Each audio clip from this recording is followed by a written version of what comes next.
U.S.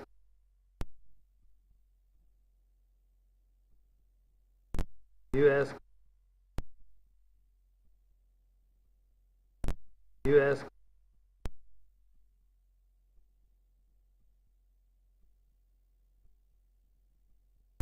U.S. U.S.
Good afternoon, Paul. Good afternoon. Our veteran today is Paul Lawrence Holt, Jr. Paul was born on May the 29th, 1926 in Des Moines, Iowa. Correct. He served in the Second World War in the United States Navy. His highest rank he achieved was second class. It's, Petty officer. Petty officer. Petty officer, second class. Today we're recording in Troy, Ohio, at Post 43, Clifford Thompson Post 43 in Troy, Ohio. My name is Robert J. Shook. I'm a member of Post 43. We're interviewing this in connection with the Miami County Veterans History Project in assistance from the Library of Congress, and is sponsored by Clifford Thompson Post 43 in Troy, Ohio. Paul, we're going to talk about your background a little bit. You want to talk about where you were born and when you were born, and talk a little bit about your childhood. My father was with General Motors, and he was a roadman for General Motors. We moved quite often because he was in demand as a troubleshooter for the zone offices. From Des Moines, Iowa, we went to Oklahoma City. From Oklahoma City, we went to Fort Worth, Texas. Fort Worth, Texas, we went to Altus, Oklahoma. Altus, Oklahoma led to Tulsa, Oklahoma. Tulsa, Oklahoma, back to Lubbock, Texas, where my sister was born. Lubbock, Texas, we went to Des Moines, Iowa, and then to Janesville, Wisconsin. And that's where I spent most of my time from 1937 through 1942. And how many brothers and sisters do you have, Paul? I have one sister. One sister. Very good. What were you doing when you entered the service? I was in high school, and of course, back in '44, high school graduates had really just two options. They either enlisted before they turned 18, or they were drafted 2 weeks after they graduated. Mm-hmm. So I enlisted in the Navy on May the 15th, 1944. I tried to become, or I applied for naval pilot training. My eyes did not permit me to be inducted in that. V-12 program was closed, and the only program that I could get into was radio technician. Well, I didn't particularly want to be a radio technician, but you went in as a seaman first class, which was $66 a month rather than $50 a month. So I decided that I would take that. I was called up to service on August the 11th, 1944.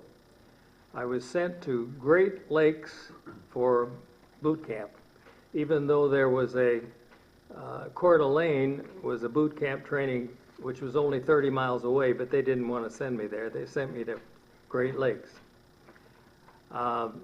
Great Lakes, I had 11 weeks of boot training, and then I was given an 11-day pass to go back and see my parents, and then they were living in Spokane, Washington at the time. That's where I entered service. Tell me about it. You mentioned a training program, a V-12 or something like that. Explain us what those terms meant. V-5 program was the application for pilot training. V-12 program was college entrance in which you graduated as an ensign or a second lieutenant. Usually the upperclassmen or the high grade high school graduates were selected for the V-12 program.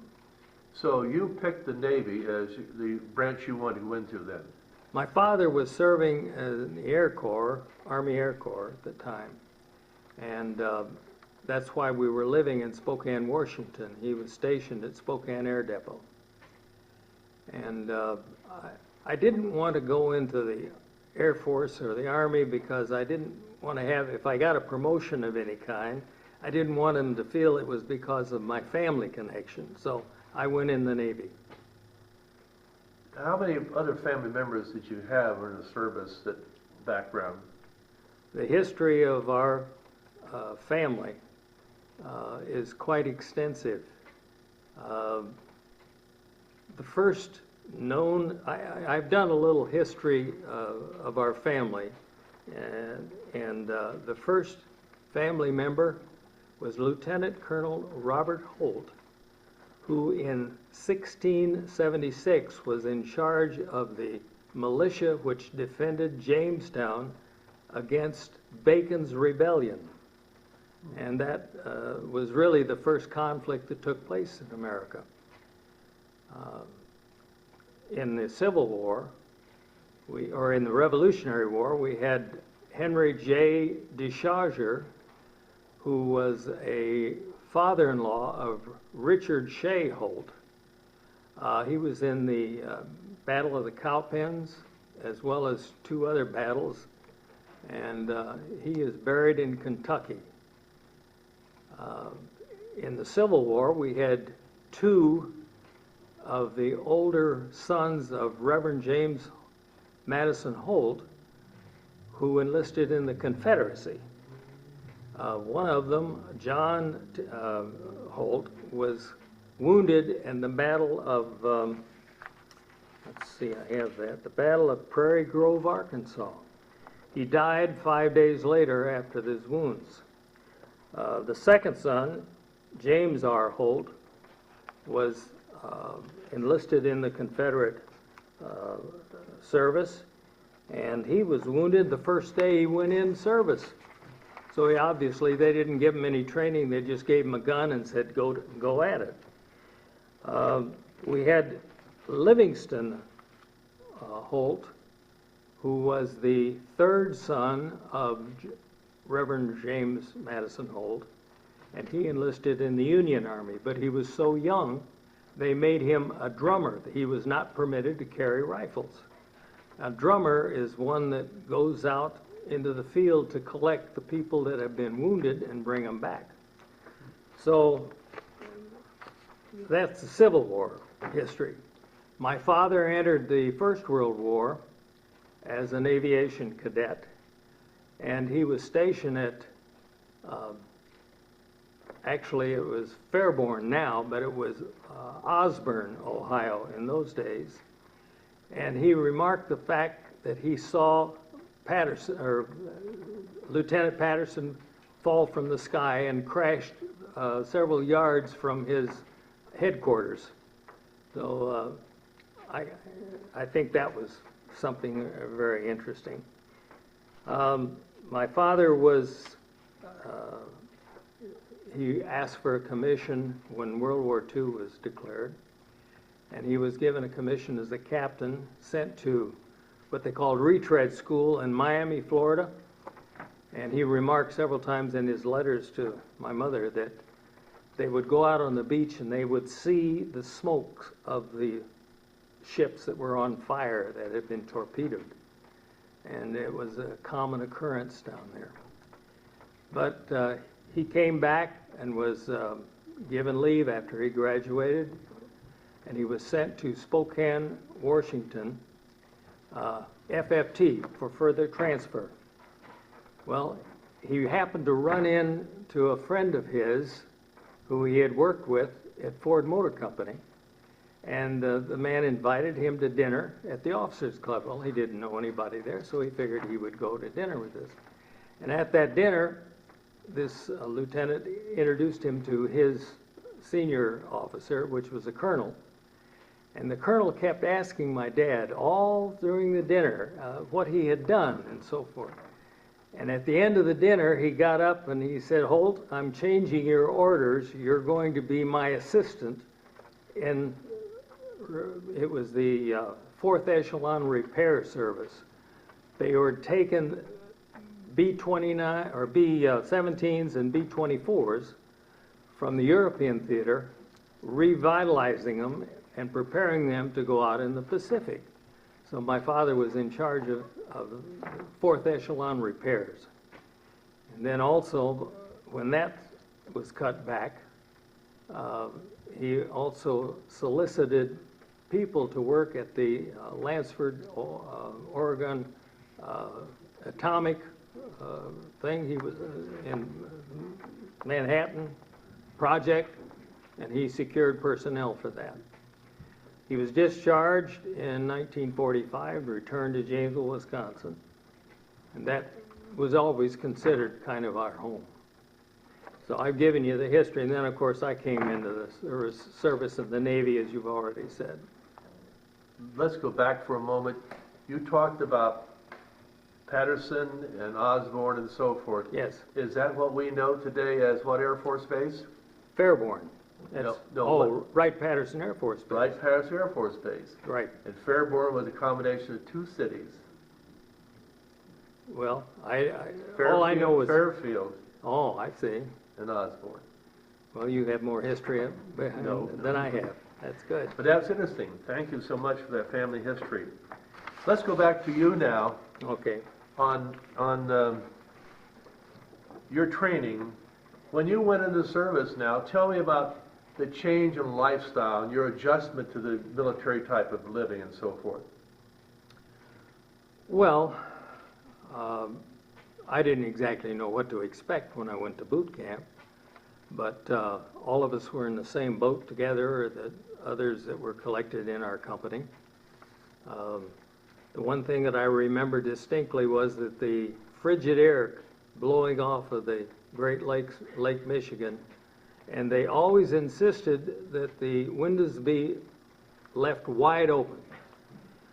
And I can remember the only way sleeping in a lower bunk that I could keep warm was to put on my summer whites as well as the sweater, and that's the way I went to bed. That was your initial introduction to service? That was the only service that I had, yes. And how about the food and the people that you were living with now? They were all in the same boat I was, were looking to see what would happen next, but the food was very good. I can't complain about that. It was a different way of eating. You got in line and were given a silver tray, and they threw it to you, and they sat down and ate. That's all. Let's talk now about your training and what kind of training you were taking. Well, I was sent to Hugh Manley High, which is where all the radio technicians went. Then we went through preliminary training and so forth, but I mentioned to one of my instructors that I had been trained as a link trainer instructor as a summer job in 1943 out at Spokane Air Depot. And he looked at me kind of, what are you doing here? And I said, well, this was the only thing that I could get into. And he kind of smiled, and the next thing I knew, I was transferred to the Navy Pier. And Navy Pier sent me to Oglethorpe Air Base in Atlanta, Georgia, to be trained as a link trainer instructor. Well, I'd already had qualified for a link trainer. There's my certificate that I left from Spokane, Washington. So I showed them that. They said, well, you still got to go to the Navy training. Show them the book. Turn the book around so you can see that. Well, this is my log of all the people that I had trained when I was stationed. As you can see, I show the names of the pilots that we trained and the time and the activity that we're trained on. Every naval pilot has to have a minimum of 6 hours of instrument flight training every year in order to maintain his flight status. As you can understand, being out in sea time, you don't have any places, visual places, that you can refer to. It's all open water. So you must be qualified to fly a plane under radio circumstances. And that's what I was trained to do. And that was your final MOS, or did you have more specialized training? I was also trained as a instructor to identification in ships, identification of foreign aircraft as well as American aircraft. And we trained other individuals, not officers, but other individuals in that training. I also operated a movie projector to show training films, and that basically covered what we did. I was in the training department. We were called Diamond T's because our insignia was a diamond with a T in it. The T stands for training. Well, this all took place at where now? Where were you? I was stationed, I went through the link trainer school in Oglethorpe, which is outside of Atlanta. I was then transferred to Quonset Point, Rhode Island, where we were given additional instruction on celestial navigation. Now, celestial navigation is an entirely different form of training, and that requires a complete building, not just trainer. From there, the four of us were sent to Lewiston, Auburn, Maine, which was a small air station. The reason that I was trained as a link trainer because most of the operators for the Navy were waves. However, there were small air bases that did not have facilities for waves, so they needed male operators in their training department on those smaller bases. There were 12 trained in California, and there were 13 of us trained in Oglethorpe. So that's a total of 25 men or male link trainer operators. Well, So at this time now, you've spent most of your career in Maine, Rhode Island, those areas, is that what you're saying? The training that we had in Quonset Point was only about a month, month and a half, and then we were sent to Lewiston, Auburn, Maine. And that's where I began training. That was a small air base that specialized in TBM pilots. The TBM pilots, of course, that was the large bomber, torpedo bomber. Well, when you were at Maine, Lewiston, that's pretty far north. Not very far. It's about 60 miles northwest of Portland, Oregon. Well, how was the conditions there? We had 2 large hangars. We had 2 barracks. The enlisted men were confined into the barracks. Officers and the pilots were sent to local hotels because they didn't have an officer's quarter there. Interesting. So most of your career then was spent, though, in that area, in Maine? Lewiston, Auburn, Maine, and Brunswick, Maine. Okay. You said that the pilots were naval bombers. They were flying naval bombers out of Lewiston, or that trained for... TBMs. Were they looking for submarines or something? What happened was that these little stations, they were taking combat pilots in the Pacific that survived, and they were reformed into different squadrons with green pilots. And these pilots had to fly together in order to be able to attack properly. And the Squantum Air Base was the main source, but the pilots would fly up and squadrons would fly up to our base. They'd be trained for maybe 6 to 8 weeks, and then another squadron would come in and we would train them. Did you ever have any submarine activity? I thought there was some activity from Nazi German submarines along the coast. Well, Brunswick Air Station was the outlet for the patrol squadrons looking for the submarines. I didn't go to Brunswick until December after the war was, the war ended on August the 15th of '45, and we were transferred to Brunswick Naval Air Station in December. Did you have any longtime friends you established now when you were in the service up there?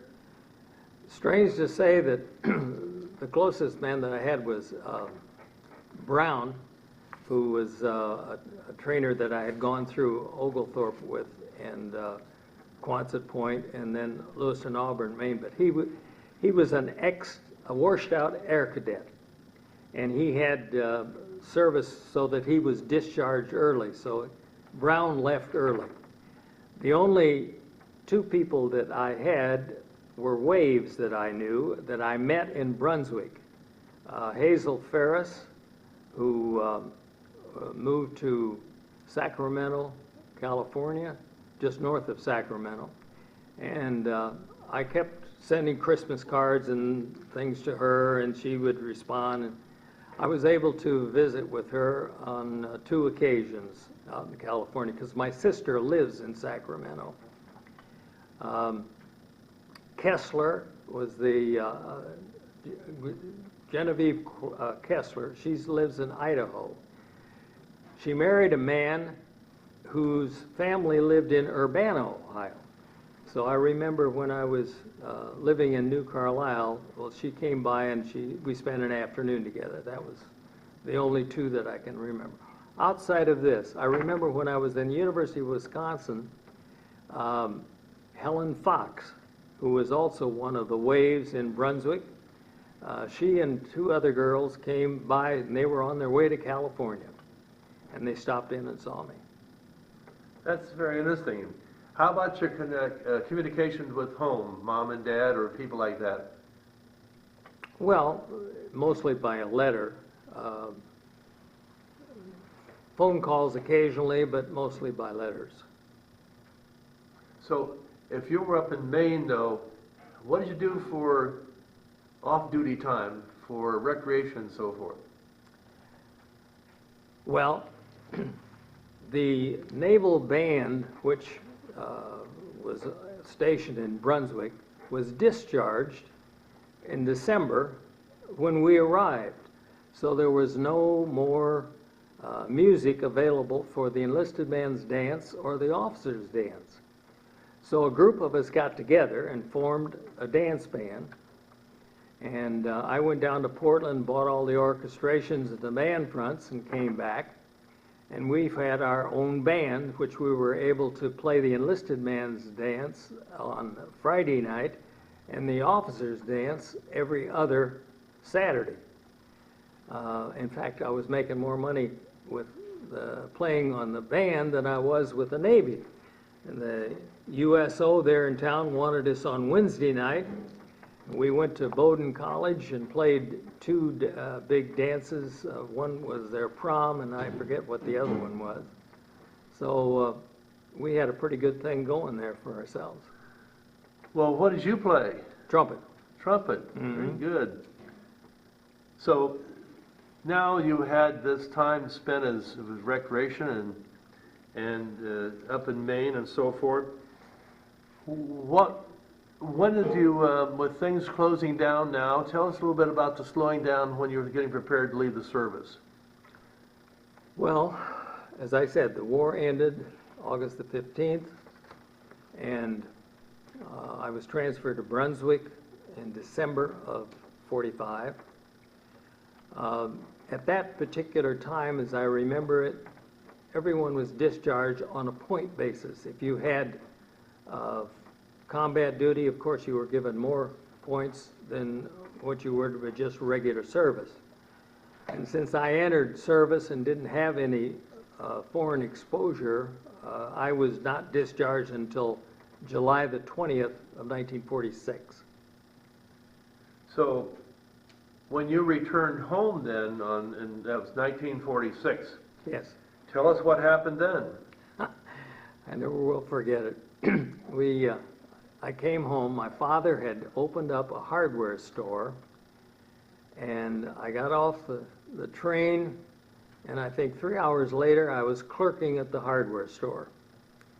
So I did not have much of a vacation. So you went right back, and so how about your readjustment to civilian life, getting married and family and so forth? Hardest thing to find was clothing at that time, because there was everybody who had already been discharged had cleaned out. And I remember distinctly going into a clothing store, and there were 3 suits to pick from. That was it. So I got the gray one, and that was my civilian life suit. Did you have, were you married this time? You have a girlfriend no. or what? No, I was only 20. You were only 20. Mm-hmm. Well, tell us about what happened as far as you getting married and things of that nature. Well, as I said, I went to the University of Wisconsin in 1946, and my father sold a hardware store in 1948, decided he'd better get back in the automobile business because that was what he knew. And this was where now, Paul? Janesville, Wisconsin. Okay. So Dad began, and I traveled with him, and we looked at various dealerships that were available. And of course, this was 1948, when automobile dealerships were really commanding a premium price. So Dad was not able to come up with anything in the surrounding area, but I remember we went to Des Moines, Iowa, where Dad had a lot of connections, and we stopped by Paul Manning Chevrolet. Paul Manning and my father had worked together in the zone office before Paul Manning became a dealer. So in the conversation, Manning suggested that leave your son here and I'll train him. So all of a sudden I had a job that I wasn't really looking for, but I was in Des Moines, Iowa, working for Paul Manning Chevrolet. I worked there during the summer, and then Dad got a hold of me in September and told me that he had a Ford agency in Delavan, Wisconsin that he thought he could handle. But they were insisting on a new building, which was $125,000. And he didn't know, they only wanted to give him 3 cars a month, which wouldn't pay the rent. So he wanted me to come home, and together we went down to see his former boss, Mr. Edmonds at the Chicago branch of Ford. While we were there, we had a nice visit with Mr. Edmonds, and they recited old times, and Edmonds promised that he would see what he could do. And that's the best answer that we got. So it was getting on the evening. We had dinner. We decided it was too late to drive back to Janesville, so we stayed at the, I can't think of the name of the hotel, but at any rate, we walked into the hotel, and there above was a big banner, "Welcome Nash Dealers." And Dad said, "That's kind of strange." So he went over to the office and he asked if H.C. Doss was listed. H.C. Doss happened to have been his boss at the Ford Motor Company branch in Oklahoma City.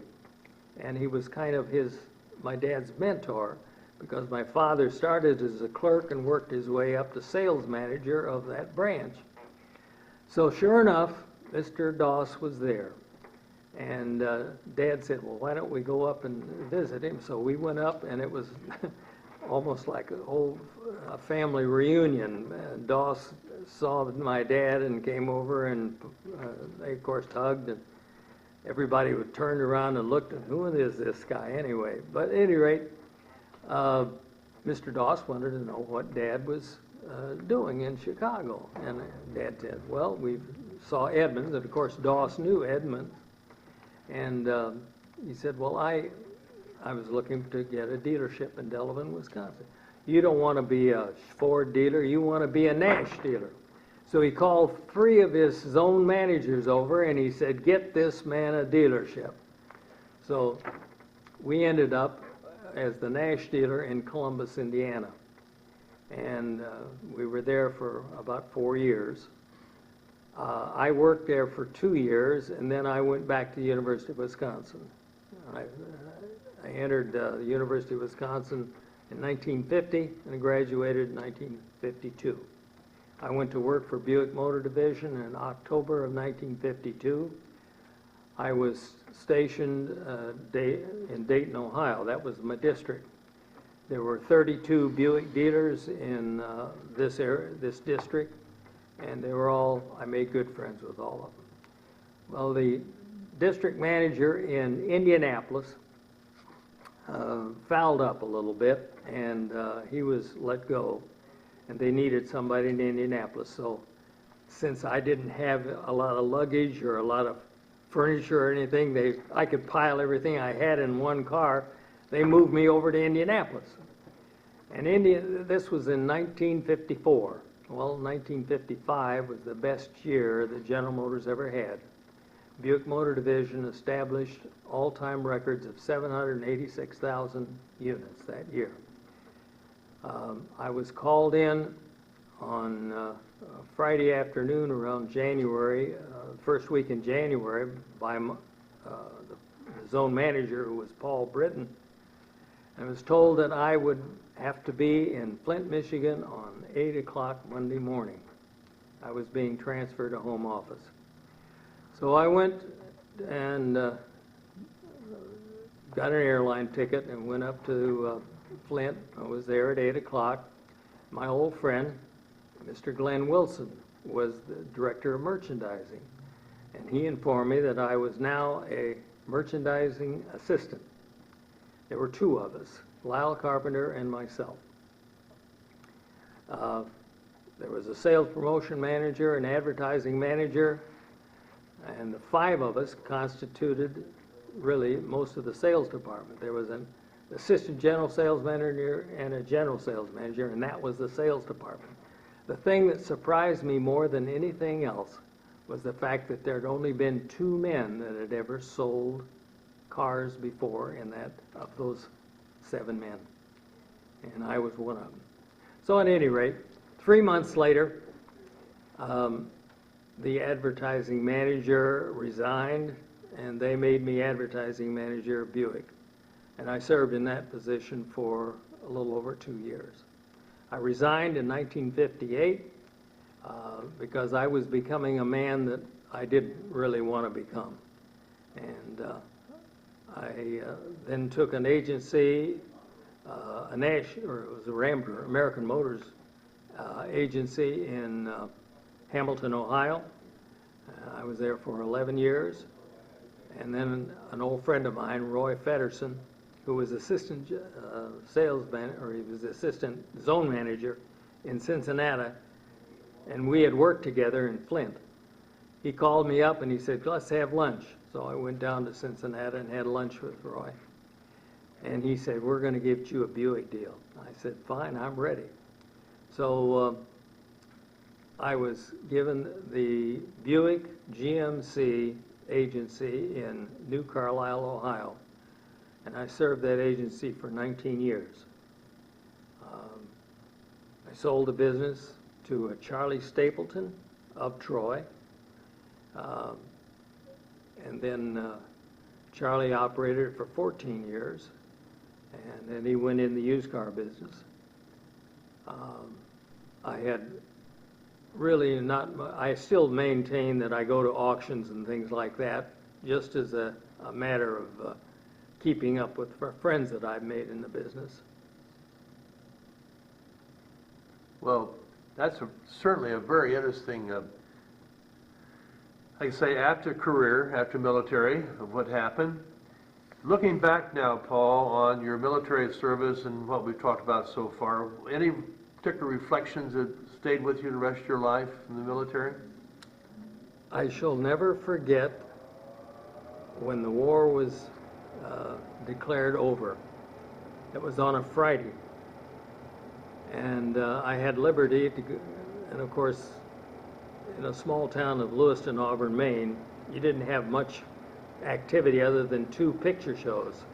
So I went to the picture show, and it was about, I think around 9 o'clock. The lights went out, spotlight came on, the owner of the movie house came out and said, I'm here to declare the war is over. Everybody let out a yip, and we all went out in the street, and I have never seen so many people walking. There weren't any cars, it was just masses of people, because everybody from the surrounding area came into the town. And the thing that surprised me more than anything else, the 2 biggest drunks that we had at the stations were walking around with SP bands on, because they were in charge of keeping order.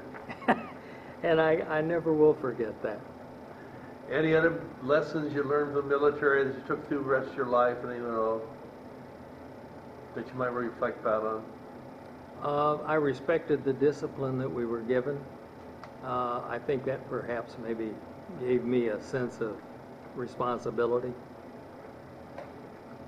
Well, Paul, it's certainly been an interesting afternoon interviewing you and listening to your history in the military and afterwards. Thank you very much on behalf of Post 43, American Legion, Troy, Ohio, and the Library of Congress. Thank you.